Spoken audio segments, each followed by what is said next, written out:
Assalamualaikum warahmatullahi wabarakatuh. Halo insan setiasa, selamat datang di podcast Tiasa, tempat kita ngobrol santai tapi berbobot seputar kesehatan dan gaya hidup. Sebelumnya saya ingin menyapa teman-teman dan mengucapkan selamat menunaikan ibadah puasa bagi teman-teman yang menjalankan. Saya Linta Mela Putri, siap menemani teman-teman dalam episode spesial kali ini, Puasa Momen Booster Kesehatan. Bersama Ibu Siti Nur Komariah, Sarjana Keperawatan, Nurse Magister Keperawatan. Beliau adalah dosen Prodi S1 Keperawatan Stikes Adiwisada. Apa kabar Bu Nur hari ini? Alhamdulillah baik. Alhamdulillah sehat ya Bu. Tetap semangat ya Bu puasanya hari ini. Iya dong, harus itu. Harus tetap bersemangat gitu ya. Teman-teman, puasa itu tidak hanya sekedar ibadah, tapi juga merupakan cara alami tubuh untuk detoksifikasi, menyeimbangkan metabolisme, bahkan juga bisa meningkatkan kualitas kesehatan mental kita. Nah, gimana nih caranya biar kita tuh saat berpuasa tetap sehat, bugar, dan apa saja manfaat dari puasa bagi kesehatan tubuh kita akan kita bahas bersama dengan Ibu Siti Nur Komariah. Gitu ya. Bu Nur, kalau boleh dibantu jelaskan Ibu, sebenarnya makna puasa itu apa sih Bu kalau dari sisi kesehatan atau sudut pandang kesehatan? Iya.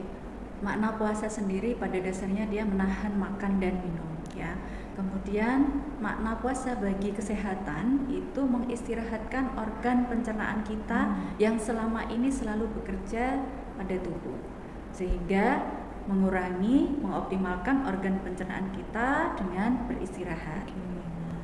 Oke, baik. Jadi ada perubahan begitu ya Bu ya, berarti karena ada mengistirahatkan organ tubuh, organ pencernaan yang awalnya kita isi makanan terus-menerus, tapi ketika puasa kita harus mengistirahatkan terlebih dahulu. Nah, berarti akan ada perubahan ya Bu ya dari dalam tubuh, perubahan metabolisme mungkin ya Bu ya. Nah, kira-kira Bu Nur, apa saja sih perubahan yang terjadi dalam tubuh kita saat kita berpuasa? Ya. Pada dasarnya puasa sendiri itu berbeda-beda bergantung pada tubuh dan kondisi kesehatan masing-masing individu ya. Memang ketika puasa itu individu akan mengalami asupan nutrisi yang berkurang.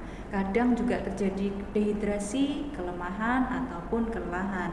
Tetapi pada dasarnya ketika individu itu berpuasa bermanfaat bagi kesehatan tubuhnya, meningkatkan sistem imun, mengurangi peradangan, meningkatkan sensitivitas insulin karena meningkatkan laju metabolisme tubuh sehingga mengurangi resiko diabetes tipe 2. Menurunkan tekanan darah karena dengan berpuasa menurunkan lemak dalam tubuh sekaligus juga manajemen berat badan sehingga menurunkan berat badan, mengurangi resiko penyakit kronis seperti diabetes dan penyakit jantung.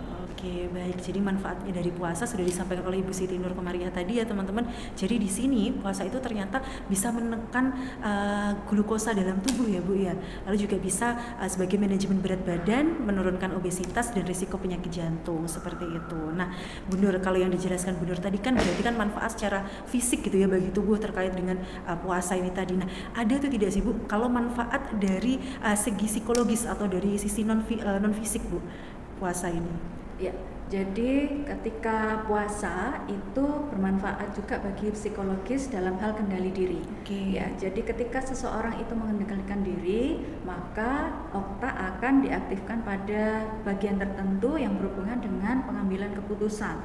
Pengambilan keputusan itu akan membuat seseorang mengendalikan diri dan berpikir lebih jernih, sehingga meningkatkan kognitifnya.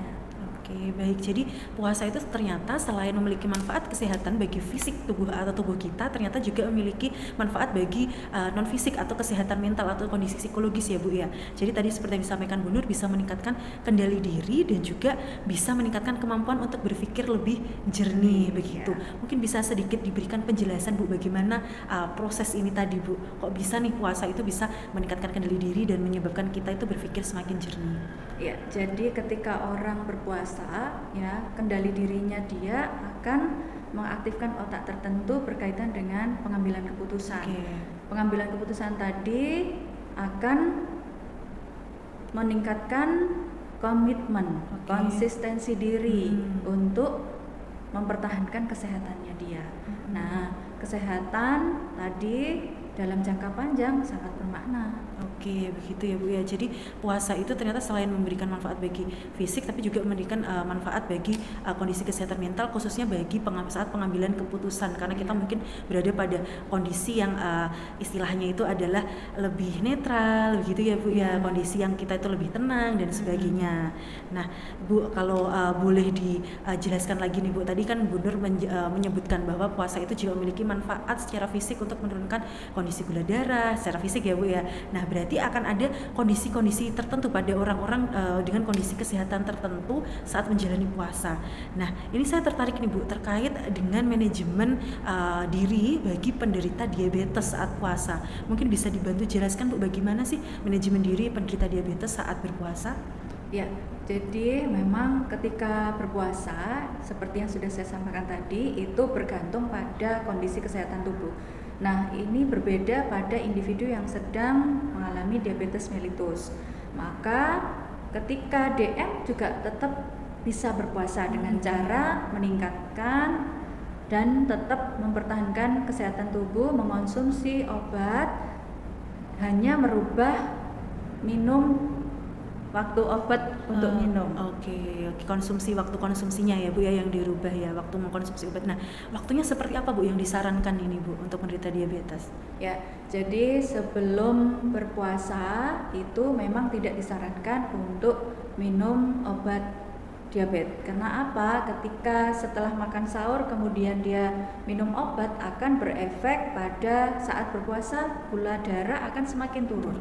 Nah, kemudian ketika berbuka itu disarankan untuk minum obat terlebih dahulu kemudian berbuka. Nah, ketika ada obat satu lagi maka diminum sebelum tidur.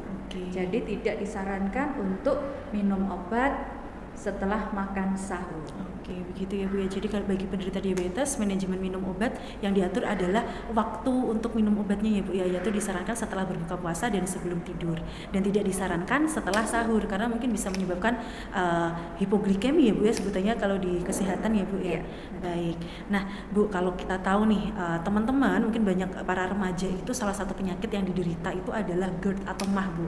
Nah mungkin apakah ada gitu Bu ya, bagaimana cara para penderita GERD atau MAH ini tetap sehat selama berpuasa? Ya, jadi bagi individu yang mengalami MAH ataupun gastritis dan GERD ya, ketika berpuasa tetap mengonsumsi obat-obatan MAH atau gastritisnya. Sebelum berbuka minum obat dulu, kemudian berbuka.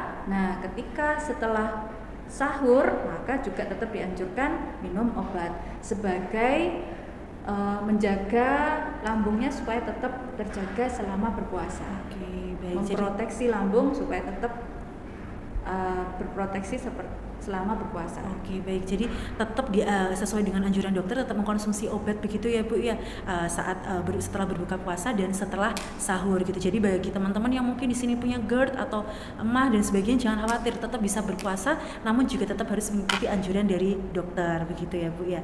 Nah Bu, saya juga tertarik sekali nih pada kondisi khusus orang-orang yang berpuasa. Salah satunya mungkin bagi kondisi yang ibu hamil atau menyusui. Nah, bagaimana ini Bu tips untuk berpuasa mungkin bagi ibu hamil dan menyusui Bu?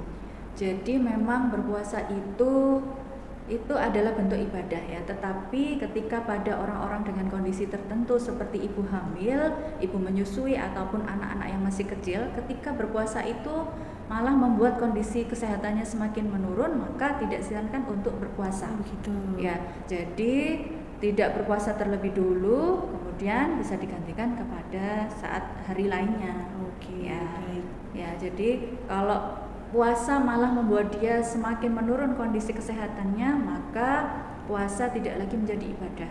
Maka tidak disarankan untuk berpuasa. Baik, jadi tetap harus bisa mengenali kondisi fisik dan kebutuhan masing-masing ya Bu ya, disesuaikan dengan kondisi kesehatan teman-teman masing-masing dan harus istilahnya itu mengikuti anjuran yang diberikan oleh praktisi kesehatan seperti itu ya Bu ya.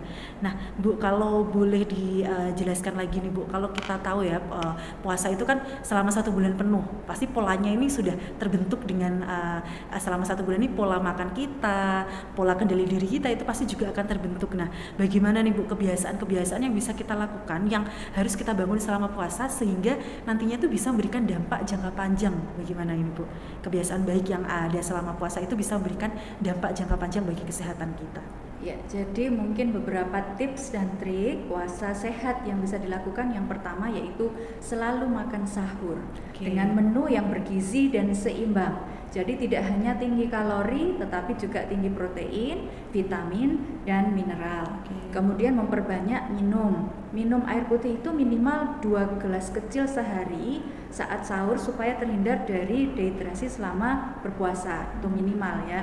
Kemudian selama berpuasa tetap melakukan aktivitas sehari-hari seperti biasa ya, baik itu bersekolah, pergi ke kampus, kemudian bekerja atau kegiatan rutin lainnya yang bersifat positif. Oke, nah teman-teman, jadi puasa itu bukan menjadi ajang untuk kita bermalas-malasan ya Bu ya, tapi kita harus tetap produktif. Nah, ini yang ingin saya soroti Bu, saya tertarik. Bagaimana pola olahraga yang bisa kita lakukan Bu saat kita berpuasa Bu? Nah, pasti kan teman-teman di sini takut capek, takut lelah dan sebagainya ya Bu ya kalau berolahraga saat berpuasa. Nah, mungkin ada tips yang bisa diberikan Bu Nur? Ya, jadi selama puasa jangan lupa tetap melakukan olahraga, tetapi olahraga yang bersifat ringan. Bisa bentuknya jalan kaki ataupun aktivitas ringan lainnya. Bisa juga menjelang buka puasa itu kita jalan-jalan dulu sambil cari menu buka. Iya, mencari takjil begitu ya Bu ya. Iya. Jadi disarankan di sini berarti tetap berolahraga tapi yang ringan, dan pengaturan waktunya disarankan sebelum berbuka puasa, begitu ya Bu Nur ya. Baik, jadi teman-teman, puasa bukan halangan bagi kita untuk tetap produktif ya Bu ya. Kita tetap energik, tetap bugar gitu ya saat berpuasa. Kalau tips mungkin Bu, konsumsi makanan selama kita berpuasa Bu, mungkin saat berbuka, saat sahur seperti apa Bu? Ya, jadi ketika berbuka puasa itu makan yang manis dan tidak berlebihan. Jadi ketika kita berlebihan maka lambung yang semula teristirahatkan akan terisi dengan penuh, malah membuat menjadi sakit ya. Tetapi kita berupaya supaya makan saat lapar dan berhenti makan sebelum kenyang. Nah, supaya apa? Kadar glukosa darah tetap stabil dan metabolisme tubuhnya juga seimbang. Kemudian saat bersahur itu makan yang seimbang untuk kebutuhan kita selama sehari beraktivitas itu. Oke, baik. Jadi teman-teman di sini momen puasa ini harus kita jadikan sebagai momen untuk merubah pola hidup menjadi lebih sehat ya Bu ya. Dengan tadi yang disampaikan Bu Nur, tetap boleh kok makan manis ya Bu ya, tapi tidak berlebihan. Dan tetap boleh melakukan olahraga tapi yang ringan dan sebaiknya dilakukan sebelum berbuka puasa begitu ya. Jadi teman-teman, semoga momen puasa ini menjadi ladang pahala ya untuk kita Bu ya, untuk beribadah, tapi juga teman-teman tetap bisa menjaga kesehatan secara optimal begitu. Jangan lupa perbanyak minum air putih ya. Betul ya. Jadi minum air putih itu saya sarankan di malam hari. Karena apa? Ketika kita berpuasa kadang kita melewatkan makan sahur, padahal sebenarnya sahur itu adalah berkah bagi orang yang berpuasa juga. Nah, ketika orang yang minum air putih di malam hari berbanyak, kemudian kandung kemihnya dia akan terasa penuh, sehingga otomatis akan bangun untuk sahur. Oke, jadi minum air putih yang banyak itu, minum cairan itu akan menjadi alarm ya Bu ya bagi kita untuk membangunkan kita untuk sahur gitu ya Bu ya.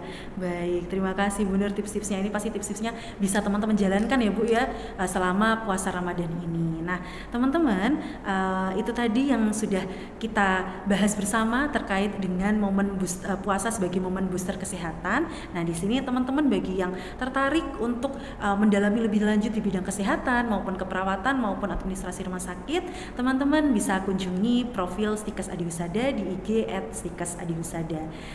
Dan juga jangan lupa untuk follow, subscribe YouTube dari Stikas Adiwisada. Baik teman-teman, di sini saya mengucapkan terima kasih kepada Bu Nur yang telah menyempatkan hadir untuk berbagi tips dan informasi seputar puasa. Mungkin sebelum kita akhiri, Bu Nur ada yang perlu disampaikan untuk teman-teman, pesan untuk teman-teman yang sedang berpuasa? Ya, jadi puasa Ramadan ini kan dia selama 1 bulan. Itu sebenarnya adalah latihan bagi diri kita untuk mengendalikan diri. Nah, kendali diri yang kuat itu menjadi booster bagi kesehatan kita. Karena apa? Dengan puasa itu meningkatkan kendali diri, memilih gaya hidup untuk tetap meningkatkan kesehatan secara jangka panjang. Oke, baik. Terima kasih, luar biasa sekali pesan dari Bu Nur ya Bu ya. Semoga teman-teman mendapatkan kelancaran selama berpuasa dan bisa tetap beraktivitas secara optimal begitu. Baik, terima kasih Bu Nur dan juga kami mengucapkan mohon maaf apabila terdapat sikap maupun ucapan yang kurang berkenan. Kami akhiri. Wassalamualaikum warahmatullahi wabarakatuh. Salam sehat, Stikes Adi Husada.